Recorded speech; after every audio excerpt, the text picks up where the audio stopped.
Joining us now, Senator Bryce Reeves from the Fredericksburg area. He's a Republican. He's running for lieutenant governor in 2017. Senator Reeves, good to have you with us. Hey, good morning, John. How are you? Okay, so Donald Trump going to, I think, Loudoun County today, right? Ashburn. Governor Mike Pence coming to the Hampton Roads area on Thursday. What do you make of the campaign so far? I think they got a lot of work to do. I'm glad to see they're finally in the state. I hope they bring some resources with them. I caught a little bit of your show earlier, trying to listen in a little bit, see what the topic of the day was. I hope you get some sleep this afternoon. But, yeah, I think that's great. I spoke a little bit to some reporters yesterday at the Kane rally, and I think your messaging from earlier today can be summarized by Margaret Thatcher. Win the argument, win the vote. And we've got to stay focused on winning the argument. And that argument is that people are 30 days from the street. Their jobs aren't making them any richer, and the government keeps taking their money. So we've got to work on the economy. We've got to work on jobs. And if we focus on the things that matter most to those people, we're going to win the election. And so I think them coming here and talking about those sort of things to Virginians, I think will resonate, and I think will help the Trump-Pence ticket get over the line. Well, look, we've got 100 days. You're going to win this election on the issues. You're not going to win them on Hillary's emails or trust issues. You know, all that I've been saying this for months. It's not going to matter to people, and you're not going to win it by appealing to 6% of the Bernie Sanders people. You're going to win this election by outlining the issues that are going to make America better than it is right now. And all of the issues line up for Trump. Every single one of them right down the line. 70% of Americans in every survey that comes out are dissatisfied with the way the country is headed. So every day that we spend talking about anything other than the key issues that are on his side, I think is a day lost. Am I right? No, you're right. I'm convinced. You know, I've crisscrossed the Commonwealth since March, and I'm convinced that today, truly, the majority of Virginians and Americans want really what those first Americans and first Virginians wanted, which is a better life for themselves and their children and a minimum of government interference in their daily lives. I mean, that is the true essence of it, and they want to be able to be productive. We have wage stagflation. There's a sense in the general population of voters out there that our country is no longer safe. You know, yesterday I had the greatest honor with Delegate Rich Anderson, my co-chair of the military caucus, to see off about 80-plus folks from the 29th Infantry Division who are going forward on the theater. And, you know, there weren't a whole lot of people there other than those families. And we've got to, you know, in my mindset, we just really have to remain positive in times of trouble. And it's leadership that demands it of us. Otherwise, we discourage the energies of the nation. And we've got to have leadership. And I think Trump and Pence bring that. They just need to bring a focused vision of what they believe America will be next. Because for the last 8 years, we've had no vision, John. Zero vision. You know, you had one of your callers call in and he talked about turning our face to the Lord. And I would tell you, Proverbs 29:18 says, where there is no vision, the people perish. Think about that. Mm-hmm. Where there is no vision, the people perish. We have been perishing for 8 years. It's time to not only look to the Lord, but it's time to look to leadership to set a new vision for America. And I think Trump and Pence can do that. I just think they need to stay focused on the message and not take these rabbit trails every time, the Communist News Network decides to run something. They bite, and they got to quit biting. They got to stay focused. No, you're absolutely correct. I think that is exactly it. But look, you know, you heard the montage from Barack Obama that Michael Coleman did, our morning producer. He's been in office 8 years. When has he ever mentioned a Gold Star family before? Do you ever remember him mentioning it once? Do you even think he knew what it was? He never mentioned it in 8 years. One time, all of a sudden, it's at the top of his speech. Everything these people do are so ridiculously politicized, but you're right. I mean, we cannot fall into that trap. And it's like, you know, they're playing checkers, and sometimes I think we're playing chess. We just have to get out of that and focus back on the issues. And I think if we do that, we're going to be very successful in this campaign. If we don't, we're going to lose. No, I couldn't agree more. I mean, there's There's no argument, brother, from me. And you're talking to a guy who wore the cloth of the country. You know, I was an Army Ranger. You know that. We've talked about these things.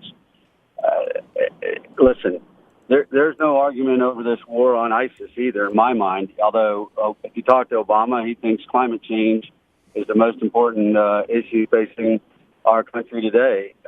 But, you know, there's one guarantee: you can have peace in the world, and you can have it the next second, and that's to surrender.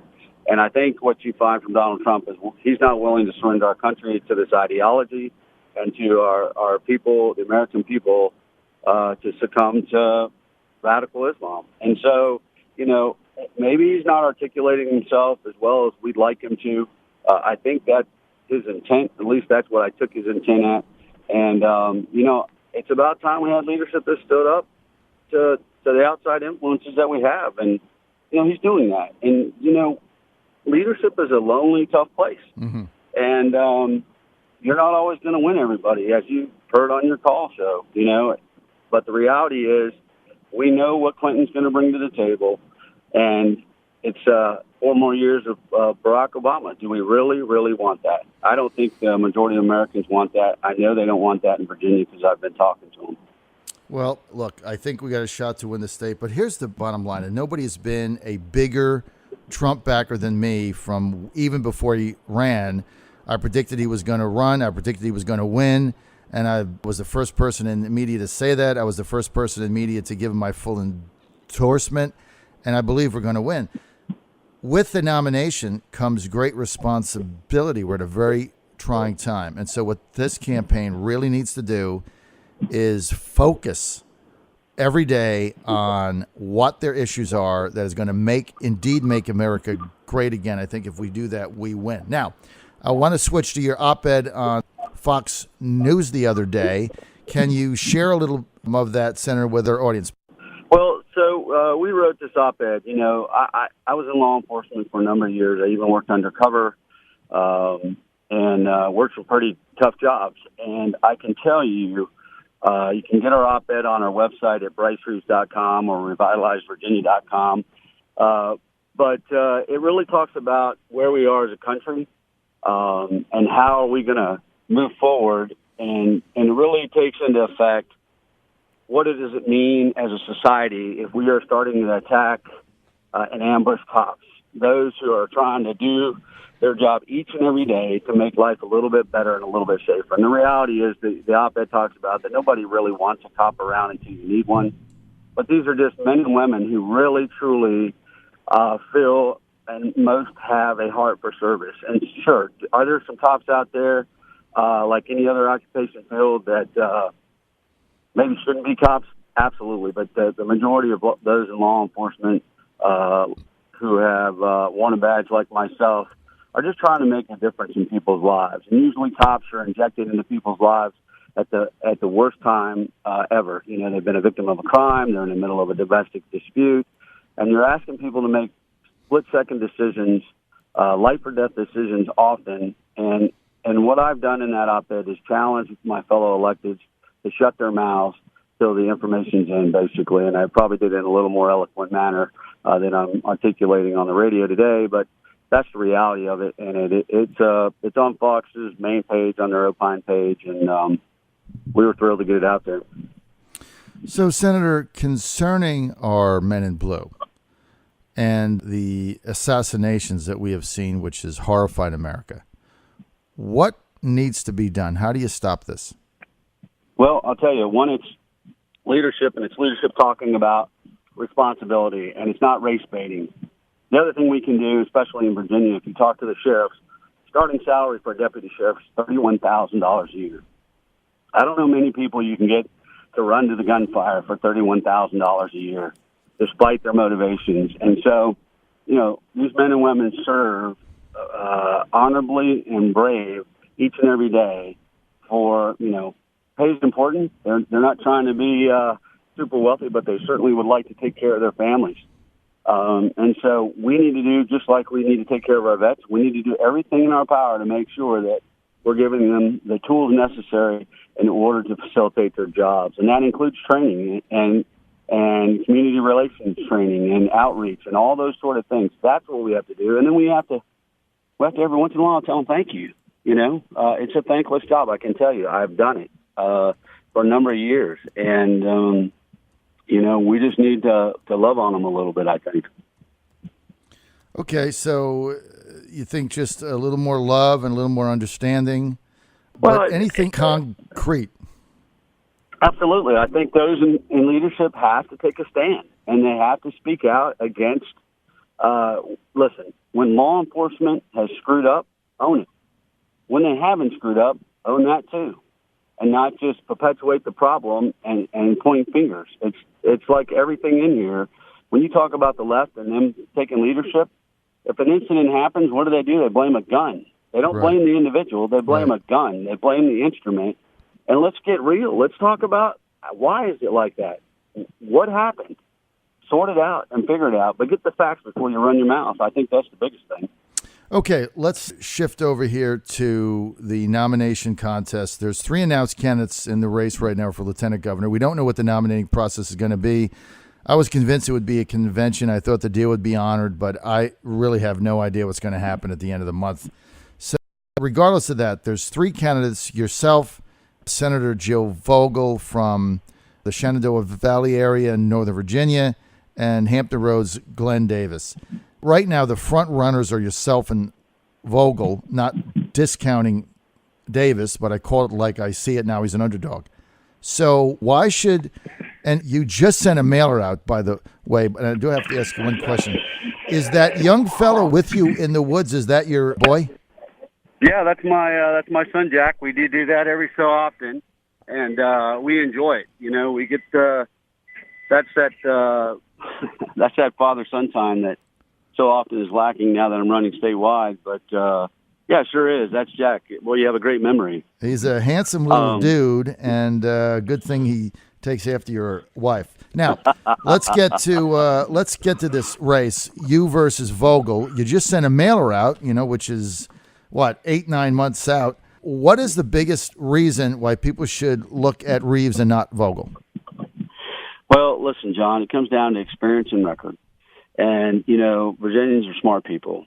And hopefully they'll do their homework and they'll look and they'll see where we are. The reality is in my lifetime, I've had the opportunity to do a lot of great things. I've worn the cloth of our country as an infantry officer, airborne ranger, lived that life for a while, and went into law enforcement, did that. And for the last 13 years, I've been a small business owner. I understand the challenges that come with being a small business owner, trying to put away estimated quarterly taxes and trying to hire great people and getting the right people educated to come in and do those things. So workforce development. So all those issues I've had to deal with. And in the last 5 years of the Senate, I've led on major issues, everything from taking care of our veterans to make sure we ensure that they have jobs when they get off of active duty, to turning back and getting not only restored but expanded our reciprocity.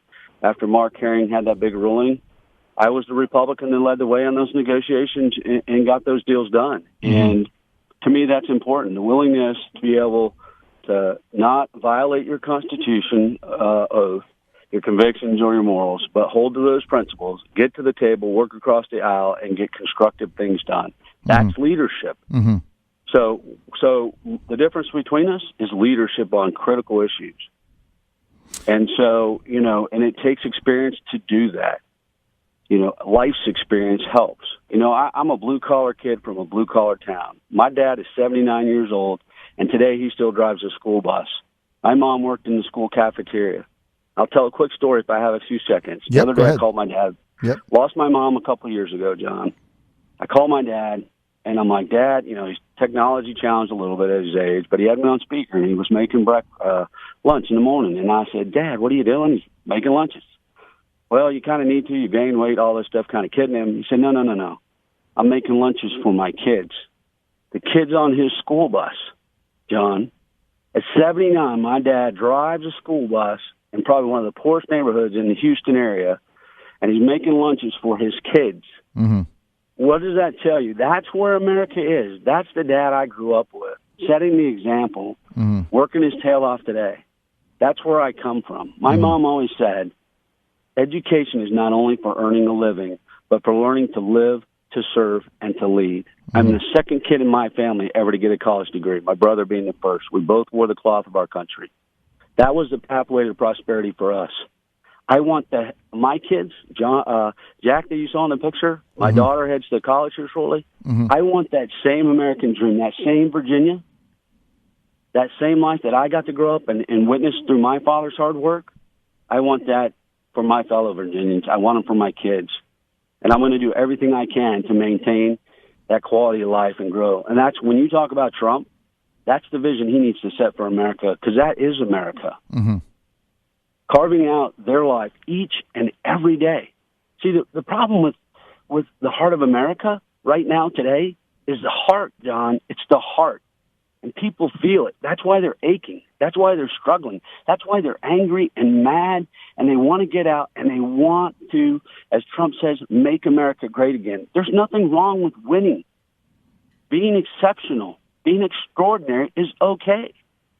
We want to do that. We need to lead again, but it's going to take vision, as I said earlier. All right, we're out of time. Real I want to thank Senator Bryce Reeves for being with us, running for Lieutenant Governor. Want to get more information? RevitalizeVirginia.com, RevitalizeVirginia.com. Senator, thanks for sharing your thoughts with us. Thanks for being with us today. John, we really appreciate it. Thank you so much.